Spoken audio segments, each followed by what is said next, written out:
gedung perkuliahan itu banyak mahasiswa nongkrong di luar itu. Kalau saya rasa mereka muslim ya, saya rasakan ada yang jilbaban gitu, yang cewek, yang laki-laki juga sepertinya muslim, tapi tidak bergerak untuk sholat seperti itu. Dengan fenomena itu apa yang perlu di feedback oleh saya? Ya, itu kondisi-kondisi seperti itu tuh sudah terjadi. Terus kita ya sebagai dosen ya, walaupun masih taraf dosen awal, dosen baru, itu untuk merubah itu tuh sepertinya tidak bisa gitu loh. Yang ini curhat ya feedbacknya. Kondisi yang perlu kita lakukan dalam status saya sekarang itu seperti apa yang harus kita tanggapi, karena di mahasiswa kondisi sekarang itu perlu diarahkan ke yang tadi spiritual question, kemampuan spiritualnya itu perlu ditingkatkan. Tapi ketika kita arahkan ke situ, tim prodi atau tim fakultas itu tidak mendukung karena hal-hal yang ini yang penting penelitiannya banyak, yang penting prestasinya banyak di tingkat nasional internasional seperti itu. Jadi mindset yang perlu dibuat di mahasiswa, bahkan untuk jurusan dan fakultas dan universitas itu mungkin perlu diperbaiki. Mungkin itu pernyataan kami. Baik. Terima kasih. Bapak-bapak, ibu-ibu, saya ingin memberikan sedikit, belum menjawab, tapi mengingatkan. Sholat sunnah itu tidak lebih mulia daripada majelis ilmu. Sekali lagi loh, saya bukan sedang ingin bertengkar, bukan ingin ribut. Cuma ya dipahami gitu. Materi kita ini kan relatif boleh dibilang determinasinya serius. Silakan Anda buka channel YouTube manapun, Anda nggak akan pernah menemukan pembahasan ini gitu. Persoalan di situ.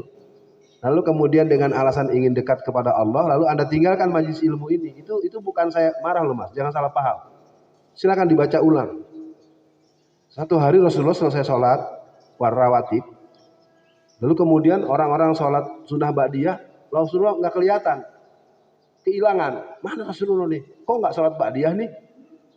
Akhirnya setelah acara betul-betul bubar, sahabat itu berjalan, terlihat Rasulullah di pojok masjid sedang berkumpul dengan teman-teman yang membahas keilmuan. Silakan dipertimbangkan. Saya tidak dalam protes, komplain atau marah. Cuma ini supaya kita terbiasa berbuat itu ada hitung-hitungan. Karena bagaimanapun yang Mas Canggi sampaikan ini merupakan fakta yang namanya moderasi, yang namanya sekularisasi. Kalau boleh saya bilang dengan maaf ya, sesungguhnya Islam di Indonesia itu tidak ada.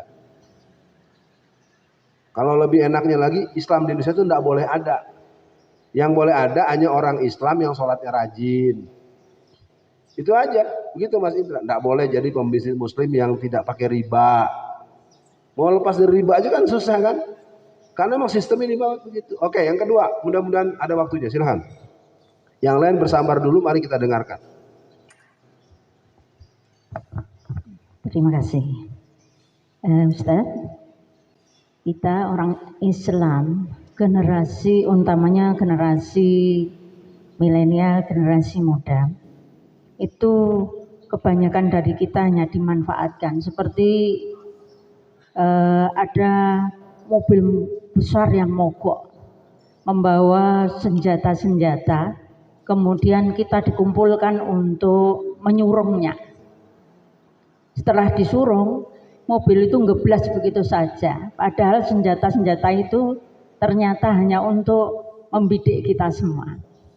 Nah, pertanyaannya adalah bagaimana kita ini menyadarkan para remaja, menyadarkan masyarakat Indonesia bahwa kita ini sebenarnya hanya dimanfaatkan dan kita ini semuanya perlu untuk tidak mau menyurung mobil tersebut karena itu hanya akan merugikan kita semua.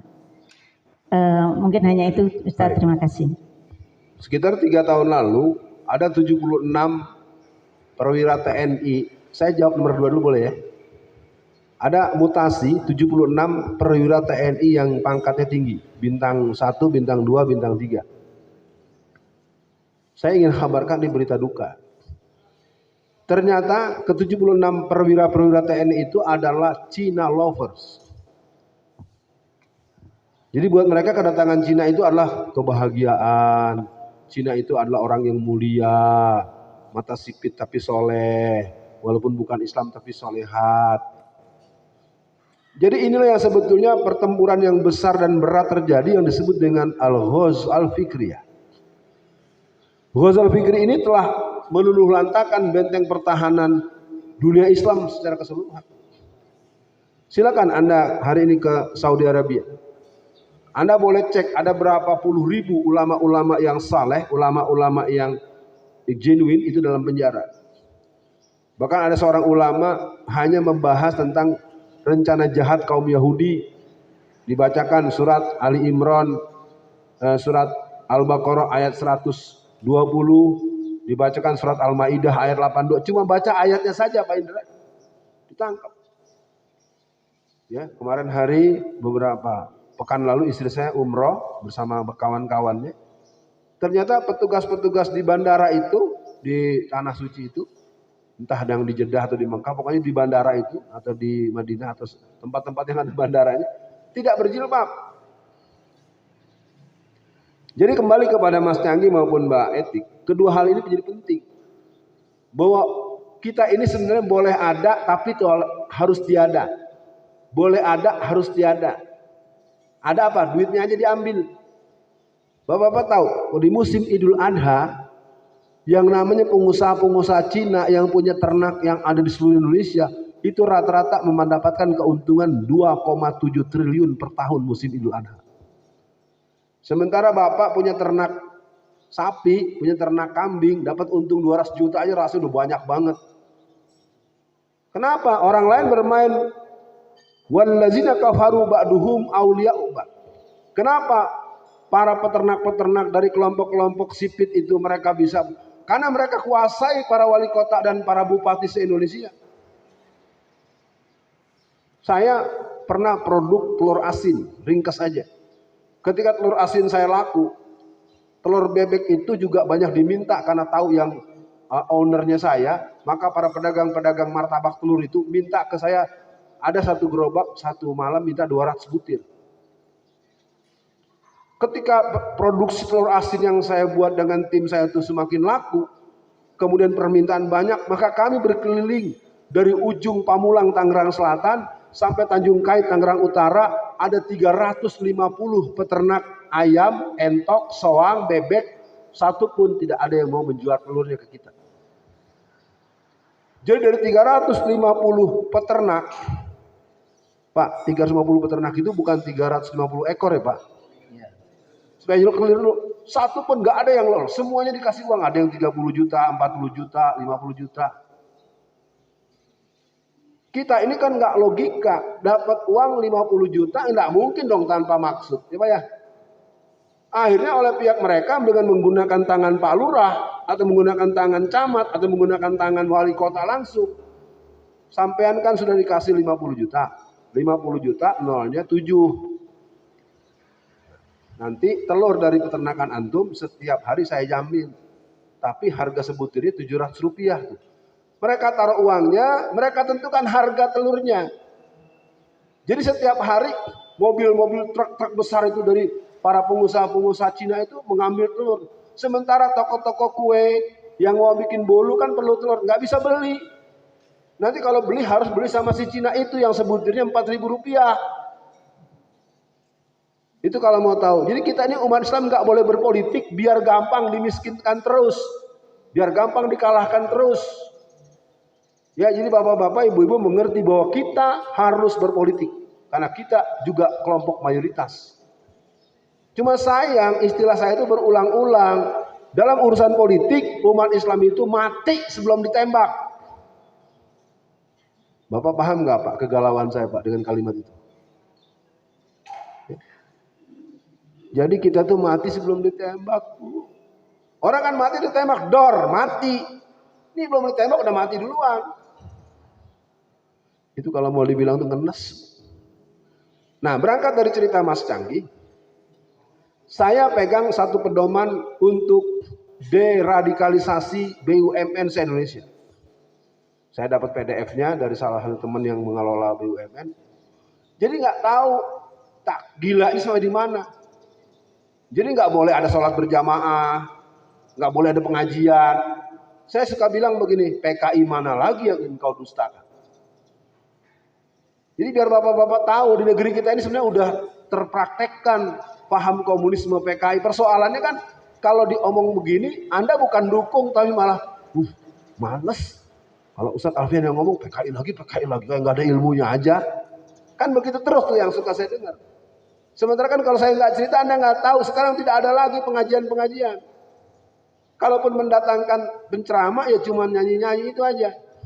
Nyanyi-nyanyi, keprak-keprak, nyanyi-nyanyi. Maksud saya itu bagus-bagus. Saya sebagai muda, tapi konten materinya nggak ada lagi. Ustadz-ustadz yang dokter-dokter, yang ahli tafsir, yang ahli fikih, yang ahli hadis, nggak ada yang boleh ngisi lagi. Yang boleh yang dari kampung-kampung, yang ngomongnya asal goblek, ketawa-ketawa, cekakak-cekikik, ngomongnya cabul di mimbar. Maaf ya Mbak Etik ya, Mbak Etik mungkin pernah pengalaman kulturnya dengan mereka-mereka itu. Jadi datang ke ruangan udah ngomong nggak sistematis.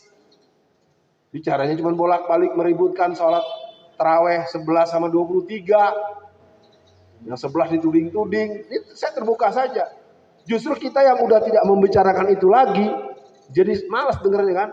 Dan itu sekarang semua perusahaan-perusahaan di Indonesia ini tidak ada lagi acara kajian-kajian. Termasuk kampus. Kampus dulu tahun 84 ada yang namanya Dr. Imaduddin Abdurrahim. Bang Imad itulah sebagai motor penggerakan dengan nama LMD, Latihan Mujahid Dakwah. Ya, jadi mudah-mudahan teman-teman kuat menangkap semangat ini. Jadi dengan adanya LMD itu, Latihan Mujahid Dakwah itu, semua orang bisa tahu bagaimana di UI ada Masjid Arif Rahman Hakim. Bagaimana di UGM ada Salahuddin. Bagaimana yang di ITB ada Masjid Salman. Yang namanya Masjid Salman saja itu kajian tutorial hari Ahad pernah terjadi sampai menyiapkan 160 loudspeaker. Kebayang nggak Pak Indra? Loudspeakernya ditambah sampai 160 buah. Nah, gerakan itu kemudian dihancurkan dengan tuduhan-tuduhan tak berdasar. Dulu namanya komando jihad. Sekarang namanya teroris. Ya. Jadi ini adalah permainan-permainan dari spektrum besar namanya Zionis internasional. Nah, repotnya kita semua masyarakat di bawah tidak boleh mendengar ini. Karena orang-orang yang memperdengarkan ini pun nanti akan dipersoalkan. Mondoknya di mana tuh si Alfian? Doktornya di mana? Pertanyaan tidak relevan. Kalau Anda tanya dokternya tapi Anda dokter IPB, berarti Anda dokter ahli tomat. Ya Pak ya? Ya artinya kan kalau orang lalu dihubungkan dengan gelar kesarjanaannya tergantung bidangnya dong. Ini sayang sekali, saya ingin kajak buat semua, terutama buat teman-teman yang biasa hadir. Jadi buat Mas Canggih, pertanyaan antum kita harus jawab dengan melawan Ghazal Fikri. Ini mungkin salah satu materi akan kita bahas besok. Karena ini saya kalau udah Mbak Etik yang ngusul saya agak takluk banget ini. Ya, saya udah siapkan Mbak Etik, besok kita bahas perang pemikiran untuk generasi muda melawan Zionis internasional. Tapi bapak-bapak, ibu-ibu nggak boleh ikut dulu, remaja dulu. Ya. Nah, yang kedua, strategi penyadaran. Kalau menurut saya, strategi penyadaran itu mari belajar tentang cerita burung gagak. Saya sangat ingat doktrin di PII dulu, tandang ke gelanggang walaupun seorang. Saya dari dulu orang yang suka kalau melakukan sesuatu tidak bersamaan dengan kebiasaan. Contoh, kalau malam-malam Ramadan mesti ada kelompok anak-anak yang membangunkan orang sahur ya. Ada di sini juga ya. Kan ada yang pakai gendang, pakai apa-apalah ya, pakai rebana, kentongan. Saya tidak gitu Pak Widodo. Saya kalau malam pertama sampai malam ke-10 waktu zaman-zaman saya masih kuliah, zaman saya masih remaja, justru saya malam pertama sampai malam ke-10 itu lebih banyak selesai salat taraweh, saya pulang, saya menyempatkan diri untuk tidur. Kalau tadi saya tidak sempat taraweh dulu, saya sholat malam. Ini sejak SMA loh. Nah, di malam ke-11 baru saya keluarkan gendang saya. Saya jalan sendiri. Teng tong, teng tong tong, teng tong, teng tong tong. Tok tok tok, Bu Etik udah bangun belum? Tok tok tok, Bu Marfua datang belum? Itu ternyata luar biasa. Karena ternyata kalau sudah pertengahan Ramadan ke sana, ada saja keluarga yang kelewatan nggak sahur. Pengalaman nggak Ramadan nggak sahur? Nah, saya tugasnya mengawal warga satu RW, jangan ada yang nggak salah. Memang ada yang marah. Udah sana, berisik, berisik. Tapi semarah-marahnya dia kan dia bangun, oh iya udah jam 2:30. Kan gitu, dia nggak ngerti lauk. Buktinya apa? Jadi ketika hari raya Idul Fitri, ketika lebaran, itu tamu saya itu banyak kan ibu-ibu. Mana itu si Alfian? Mana itu Kak Alfian? Terima kasih ya. Tahun ini kami sekeluarga tidak ada yang kesiangan. Duh, waktu saya bangunin kemarin saya dimarah-marahin. Apa maksud saya Mbak Etik? Untuk penyadaran kita harus melakukan satu determinasi yang membuat orang akhirnya terpaksa merubah paradigma. Saya tutup dengan kisah saya menyelenggarakan karnaval anak-anak. Tahun 2000 awal, saya cuma punya modal sekitar 44.000. Saya kumpulkan para pengelola TPA. Kebetulan saya tinggal di Perumnas Tangerang itu sudah 43 tahun. Jadi anak-anak dari ujung jalan sana, ujung Perumnas 1, di perbatasan dengan kota Tangerang, ada namanya Jalan Sedap Malam. Nanti ada ujung Perumnas 1 namanya Jalan Betet. Jadi ada sekitar 4 perumahan besar, kita buat karnaval anak-anak keliling. Mereka membawa spanduk, mereka membawa bendera TPA-nya masing-masing dan mempunyai yel-yel masing-masing. Bisa nggak dibayangkan, saya bilang pada panitia, karena ini anak kecil, kita pakai format jalan cacing. Jadi mereka jalan, ketemu temannya dari sini. Jadi semakin jalan semakin banyak. Karena anak-anak itu bernyanyi dan kalau sudah berrombongan, orang udah nggak ingat capek lagi tuh anak-anak kecil. Tinggal anak-anak yang tidak punya afiliasi ke TPA nangis di pinggir jalan. Mama aku mau ikut. Nggak boleh, kamu saya nggak bisa. Kamu TPA mana? Apa efeknya?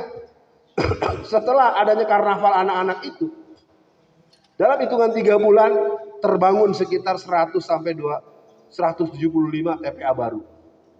Jadi gitu Mbak Eti, kita harus melakukan sesuatu yang itu memang harus mempunyai feeling sosial dan analisa sosiometrik yang cukup. Makanya saya mohon restu dari masyarakat dan jamaah yang suka hadir di sini. Kita akan merancang bahwa Indonesia akan kembali kuat dari Solo. Dari Solo untuk Indonesia, kita awali Solo, wali kotanya yang berkarakter Islam. Kita siapkan gubernur Jawa Tengah berkarakter Islam. Tidak harus saya, nggak penting saya itu. Yang penting Bapak boleh maju jadi gubernur Jawa Tengah, tapi Bapak nanti harus menjadi orang yang membela Islam. Masalahnya, aparat muslim, birokrat muslim, baru kelihatan semangat keislamannya Pak Rinto kalau udah pensiun. Disayangkan betul aparat, birokrat, dan orang-orang yang punya jabatan di kalangan muslim, dia tidak mengatakan pembelaannya kepada agamanya, kepada jiwa, raga negaranya di saat dia sedang menjabat. Kalau jadi menjabat, jadi budak Cina. Udah pensiun baru berani ngomong. Dulu Bapak waktu dinas kemana? Dulu antum waktu dinas kemana? Dan pensiun baru lawan, krek. Berani di saat menjabat dong. Berani ketika Anda punya posisi. Saya ingin tutup dengan penegasan. Seluruh tokoh-tokoh yang berani ketika menjabat, tidak ada yang dipecat. Saya buktikan. Adalah Amiruddin Siregar. Dia tidak dipecat, cuma dikasih pilihan. Anda tentara aktif, mau memimpin Muhammadiyah atau tetap tentara. Dia pilih, saya pemimpin Muhammadiyah aja. Ya memang begitu resikonya. Atau yang lain-lain teman-teman saya, ternyata dia di mana-mana kampanye P3. Bosnya di kantor tahu nggak? Manggil ke ruangannya. Saya sebenarnya Mary ya? Mary apa Mary sih? Apa Mary sih? Saya itu Mary sama kamu. Coba bayangin.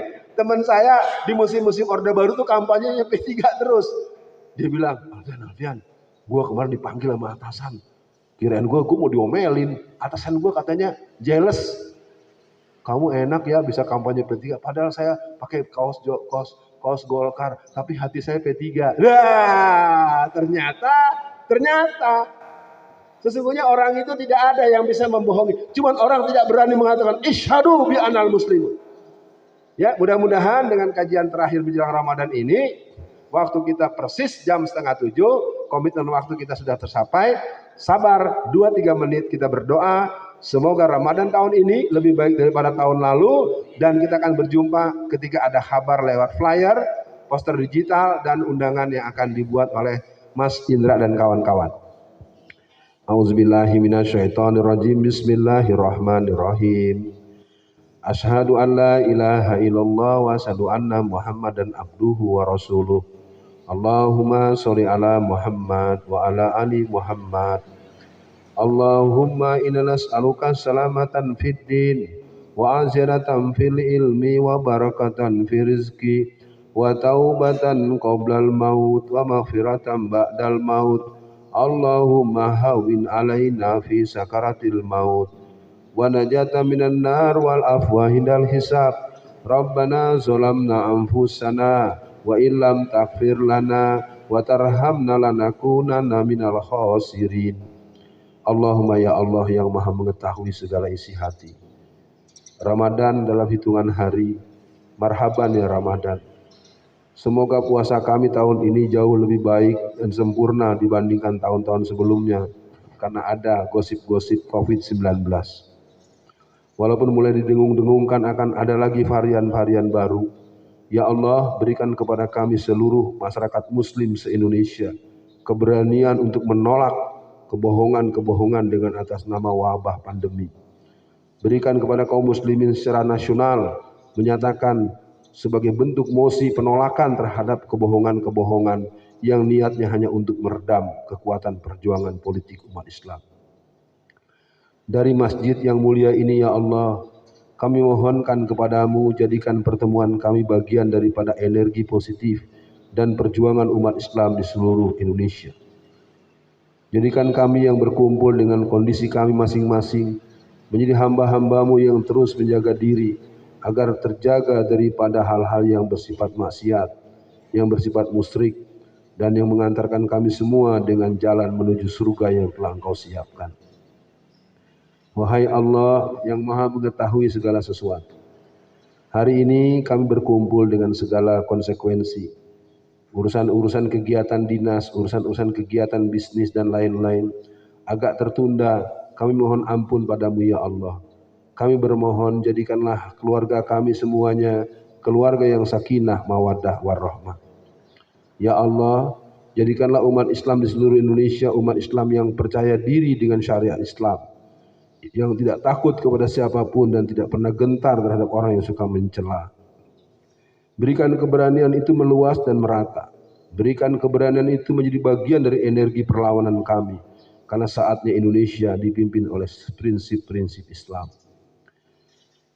Astaghfirullahalazim, astaghfirullahalazim, astaghfirullahalazim. Hasbunallah wa ni'mal wakil, ni'mal maula wa ni'man nasir. Wa makaru wa makarallahu wallahu khairul makirin. Ya Allah, dalam hati kami yang paling dalam, kami sadar betul bahwa negeri ini negeri dalam keadaan bahaya. Dikelola oleh para penjahat dan perampok-perampok kekayaan negeri sendiri. Para penjaga-penjaga kebun malah menjadi pemakan isi kebun. Kami mohon padamu ya Allah, berikan kami kemampuan untuk bertahan dengan istiqomah. Berikan kami kemauan dan kemampuan untuk terus memproduksi generasi-generasi yang berkarakter, yang berjiwa muttaqin, yang berjiwa jihadis, yang berjiwa Pancasilais, yang berjiwa nilai-nilai transendensi yang akan membuat negeri ini berdaulat. Dan pada tahun 2045, generasi emas Indonesia akan mewujudkan Indonesia adidaya. Rabbana atina fid dunya hasanah wa fil akhirati hasanah wa qina azabannar. Amin ya rabbal alamin. Baik Bapak Ibu sekalian, sudah cukup panjang waktu termakan, mudah-mudahan bisa diambil manfaatnya. Jangan pergi dulu, ada pengumuman dari Mas Canggi. Assalamualaikum warahmatullahi wabarakatuh. Assalamualaikum warahmatullahi wabarakatuh.